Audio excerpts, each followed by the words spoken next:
Hey everybody, we are back for episode 2 of our time with Mr. Lincoln's Way by Patricia Polacco. And if you tuned in last time, you know that we've pivoted our focus from a chapter book to some really amazing picture books. And this week we're focusing on this story called Mr. Lincoln's Way. Mr. Lincoln is a principal of a school, and this is about his story in connection with one of his students, Eugene Esterhaus, whose nickname in the story is Mean Gene. So you can probably infer, if you weren't tuned in last time, that Eugene is the bully and is showing some behaviors that tell us that he's not feeling okay, that he's feeling hurt. And Mr. Lincoln is trying to find a way to connect with Eugene and to see how they can come to an understanding about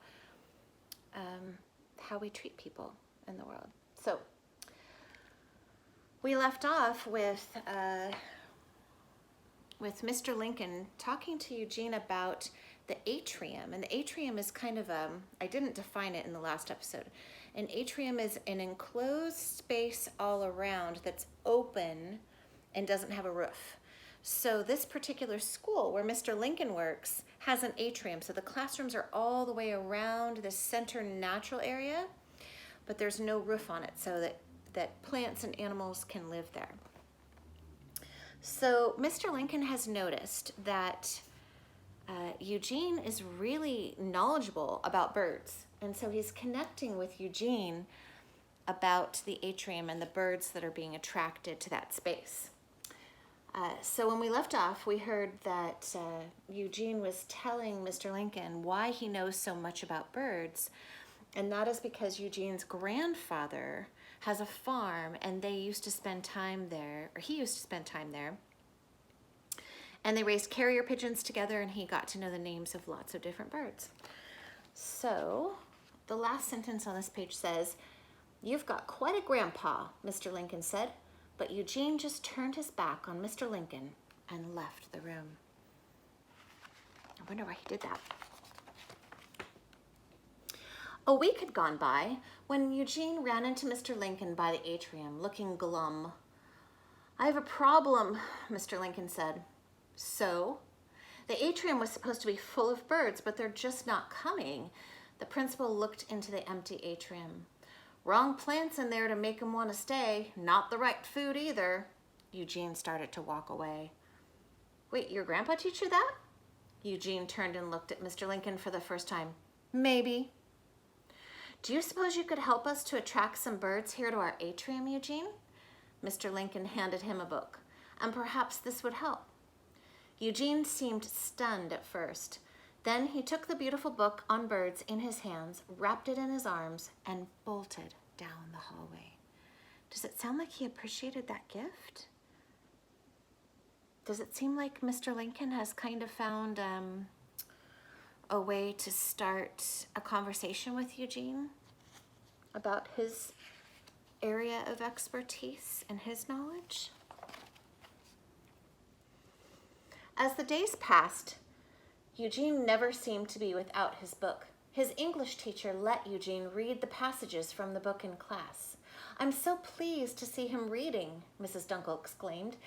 And when he didn't have his nose in that book, he was almost constantly out in the atrium. He and Mr. Lincoln made a list of plants and shrubs to buy and the types of grains and seeds to feed the birds. They even built 3 feeders together. Looks like a connection's forming there.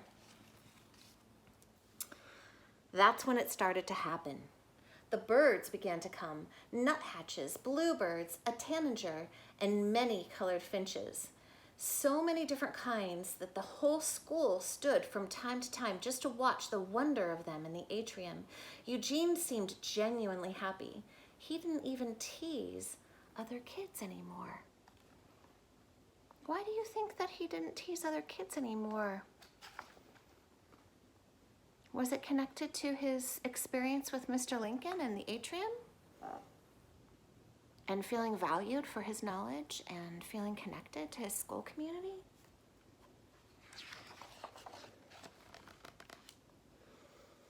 Then one day, Miss Chu burst into Mr. Lincoln's office. "There are 2 mallards nesting in the atrium." Mr. Lincoln rushed to the hall, and sure enough, there in the atrium were a male and female mallard. And there was their nest near the southeastern corner of the atrium. Mr. Lincoln saw Eugene on the other side of the atrium, giving him a thumbs up. "I was hoping they might be a mating pair," Eugene said one day as he and Mr. Lincoln looked at the 5 perfect eggs in the nest. "Just one problem. The ducklings will need to be near water. They'll need to get to a pond outside. They can't fly out of the top of here like their parents. You'll have to think of something, Eugene." "I know you will," Mr. Lincoln said, and he put his hand on Eugene's shoulder. It was nice that Mean Gene wasn't mean anymore. I wonder if Mean Gene just needed someone to notice him for his gifts and his knowledge and believe in him.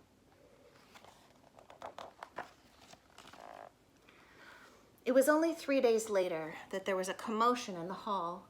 Mrs. Belding rushed into Mr. Lincoln's office with Eugene in tow. Mr. Lincoln looked at Eugene in disbelief. "What happened?"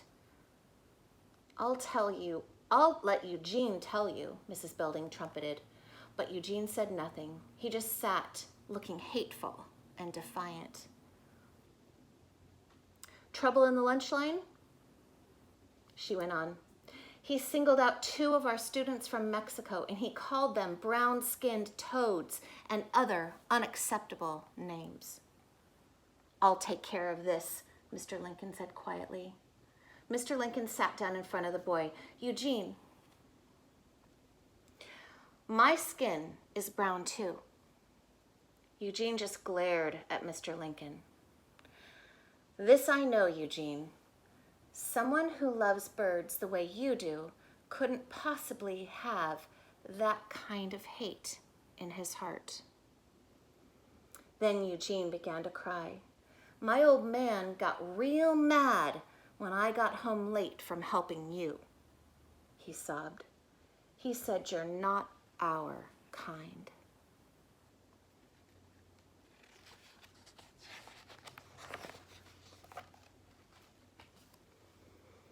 "Our kind," Mr. Lincoln murmured.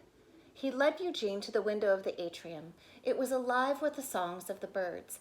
"I see sparrows, jays, cardinals, nuthatches, and mallards. Don't all of those beautiful types and colors make this a beautiful place to be, all of them?" Eugene nodded yes. "Well, God made all of them, all kinds, just like he made all kinds of us, Eugene. Fact is, all of you children here, with all of your cool differences, are my little birds. Yes, my little birds, and that should be your answer to what is right or wrong and what your father said," Mr. Lincoln said quietly.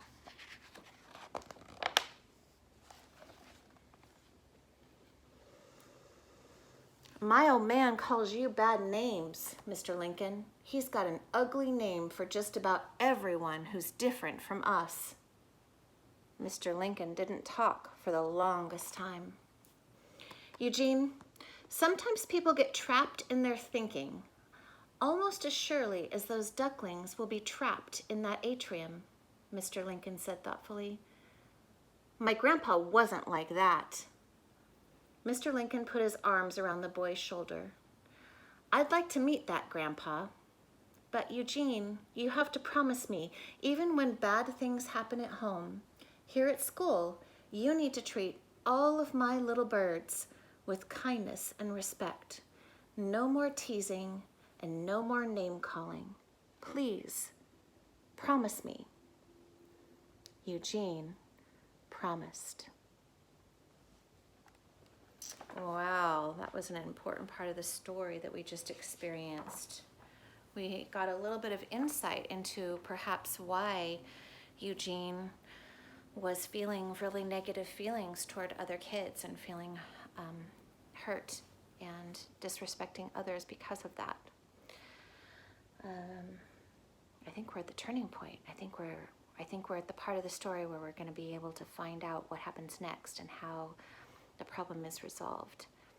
I wonder what's going to happen with the Mallards. I wonder what's going to happen with Mr. Lincoln and Eugene. I hope that you're enjoying the story. We'll be back next time.